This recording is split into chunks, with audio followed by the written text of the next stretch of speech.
ডিমের বাকি যা কিছু রেসিপি সারা বছর বানানো গেলেও এই রেসিপিটির জন্য আদর্শ সময় এই শীতকাল। মাত্র 10 মিনিটে ডিমের এইরকম একটা রেসিপি বানিয়ে নাও, গরম ভাতের সাথে খেয়ে দেখো। এতটা টেস্টি হবে যে তোমরা নিজেরাই আমাকে কমেন্টে জানাতে বাধ্য হবে। নমস্কার, বেঙ্গলি পাকশালার আরও একটা দারুণ স্বাদের ডিমের রেসিপিতে তোমাদের সকলকে স্বাগত। তো সবার প্রথমে এখানে আমি 6টা ডিম আগে থাকতে সিদ্ধ করে নিয়েছিলাম। এখন ডিমটা খুব ভালোভাবে ঠান্ডা হয়ে যাওয়ার পর খোসা ছাড়িয়ে এবার আমরা ডিমটাকে মাঝখান থেকে অর্ধেক করে কেটে নেব। এই রান্নাটার জন্য ডিমটাকে অর্ধেক করে কেটে নিলে দেখতে আর খেতে দুটোতেই ভালো লাগবে। তো ডিম সিদ্ধ করার সময় অল্প সামান্য হয় নুন, না হলে একটু ভিনিগার, আর না হলে ডিমের গায়েতে একটু তেল মাখিয়ে ডিমটা সিদ্ধ করবে। দেখবে ডিমে কোনো জায়গা থেকে কুসুমও বেরিয়ে আসবে না, ডিমটা খুব সুন্দরভাবে সিদ্ধও হবে। তো ডিমটা সিদ্ধ হয়ে গেছে আর ডিমটাকে আমি কেটেও রেখে দিলাম। অন্যদিকে এখানে আমি নিয়ে নিয়েছি দুটো আলু। আলুটাকে খোসা ছাড়িয়ে নিয়েছি আর ভালো করে ধুয়ে নিয়েছি। এরপর আলুটা আমরা পাতলা পাতলা করে কেটে নেবো, মানে সরু সরু করে কেটে নিচ্ছি, মানে যেরকম বাড়িতে আলু ভাজার জন্য আলু কাটি সেই রকম। তো দুটো আলুকে দেখো আমি একদম সরু সরু করে কেটে নিলাম।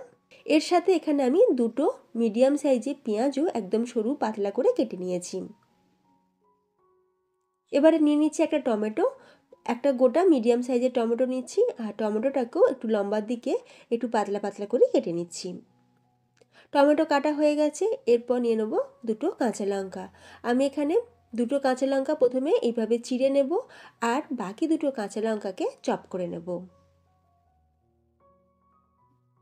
খুব সহজে এই রান্নাটা হয়ে যায়। হাতে সময় খুব কম থাকলে বা রোজ একঘেয়েমি যদি ডিমের একই রকম রেসিপি খেয়ে বোর হয়ে যাও, তাহলে এই রকমভাবে একবার বানিয়ে খেয়ে দেখো। যেমন সময় কম, উপকরণ কম, তেমনি খুব তাড়াতাড়ি কিন্তু হয়েও যাবে।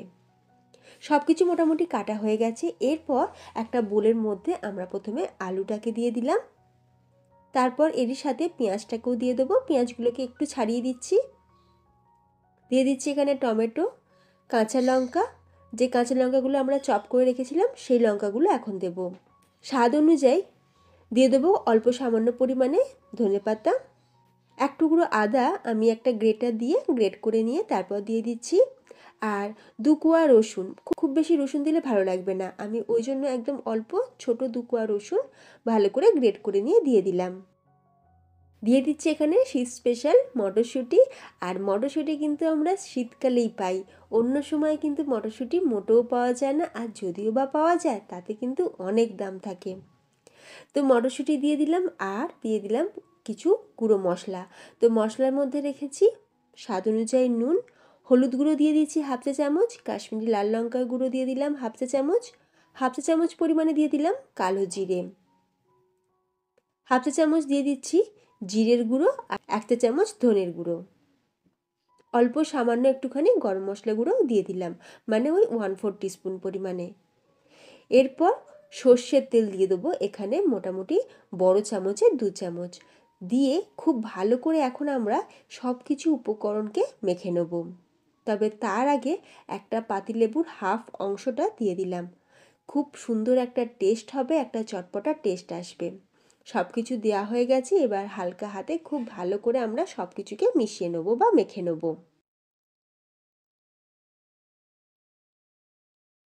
এরপর এর মধ্যে আমরা একটু জল দিয়ে দিলাম, মানে মশলাটা তো মেখেছিলাম, সব কিছুকে মেখেছিলাম, তো সেই হাত ধোয়া একটু জল দিয়ে দিলাম।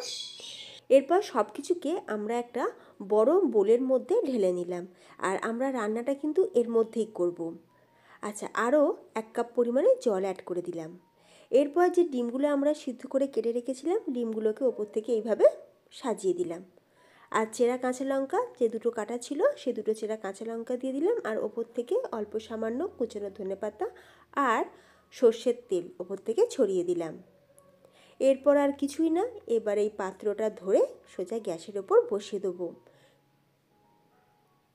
গ্যাসটাকে অন করে দিয়ে হাই ফ্লেমে প্রথমে আমরা 10 মিনিট এটাকে কুক করব।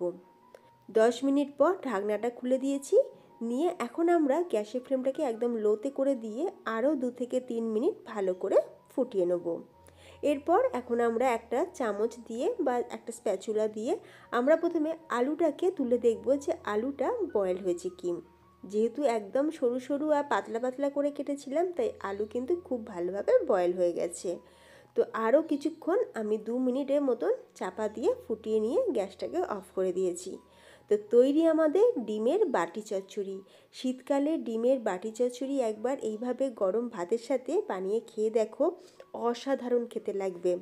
হাতে সময় খুব কম থাকলে চটজলদি এইরকমভাবে ডিমের এই রেসিপিটি বানিয়ে দেখতে পারো। আর বাড়িতে বানালে আমাকে কমেন্টে জানিও তোমাদের কেমন লাগলো। যদি আজকের রেসিপি ভালো লেগে থাকে অবশ্যই একটা ভিডিওতে লাইক দিও, শেয়ার করো। যে সকল বন্ধুরা আমার চ্যানেলে নতুন ভিডিও দেখছো তোমাদের কাছে রিকোয়েস্ট রইলো প্লিজ চ্যানেলটি সাবস্ক্রাইব করে পাশে থাকার জন্য। আর হ্যাঁ, পাশে থাকা বেল আইকন কিন্তু প্রেস করে রাখবে আমার আগামী ভিডিওর নোটিফিকেশন সবার আগে পাওয়ার জন্য। তাহলে ভিডিওটা এখানেই শেষ করলাম, ধন্যবাদ।